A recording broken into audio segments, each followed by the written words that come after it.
தேனி மாவட்டம் கோடாங்கிப்பட்டியில் நேற்று காற்றுடன் பெய்த கனமழையால் 200க்கும் மேற்பட்ட வாழை மரங்கள் சாய்ந்ததால் விவசாயிகள் வேதனை அடைந்துள்ளனர். கூடுதல் விவரங்களோடு இணைகிறார் செய்தியாளர் சத்யராஜ். வணக்கம் சத்யராஜ், விவரங்கள். தேனி மாவட்டத்தில் தென்மேற்கு பருவமழை பரவலாக கடந்த 2 நாட்களாக பெய்து வருகிறது. குறிப்பாக உத்தமபாளையம் தாலுகா பகுதியில் கடந்த 2 நாட்களாக காற்றுடன் கூடிய சாரல் மழையும் கனமழையும் தொடர்ந்து பல்வேறு இடங்களில் பெய்து வருகிறது. இதன் காரணமாக தேனி மாவட்டம் பல்லவராயன்பட்டி அருகே உள்ள கோடாங்கிப்பட்டியில் விவசாயி பயிரிடப்பட்டுள்ள 200 வாழை மரங்கள் காற்றுடன் பெய்த கனமழையினால் வேருடன் சாய்ந்து பெருத்த நஷ்டம் ஏற்பட்டுள்ளதாக விவசாயி கவலை தெரிவிக்கின்றார். குறிப்பாக இந்த பகுதியில் சாரல் மழையும் காற்றுடன் கூடிய கனமழையும் நேற்று இரவு பெய்து உள்ளது. இதன் காரணமாக விவசாயி பயிரிடப்பட்டுள்ள 2000க்கும் மேற்பட்ட வாழை மரங்களில் சுமார் 200க்கும் மேற்பட்ட வாழை மரங்கள் வேருடன் சாய்ந்து தங்களுக்கு 30,000 50,000 ரூபாய் வரை பெருத்த நஷ்டம் ஏற்பட்டுள்ளதாக விவசாயி வேதனையுடன் தெரிவித்து வருகின்றார்.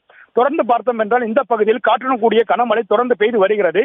தற்பொழுது விவசாயி கூறுகையில் பயிரிட்டு வாழை மரம் பருவமிட்டு கொடை தள்ளும் வேளையிலே இந்த காற்றுடன் கூடிய கனமழையினால் வாழை மரங்கள் அனைத்தும் சாய்ந்து விட்டதால் தங்களுக்கு வாழ்வாதாரம் பெரிதும் பாதிக்கப்பட்டதாக வேதனையோடு தெரிவித்து வருகின்றனர். சுபா, விவரங்களுக்கு நன்றி சத்யராஜ்.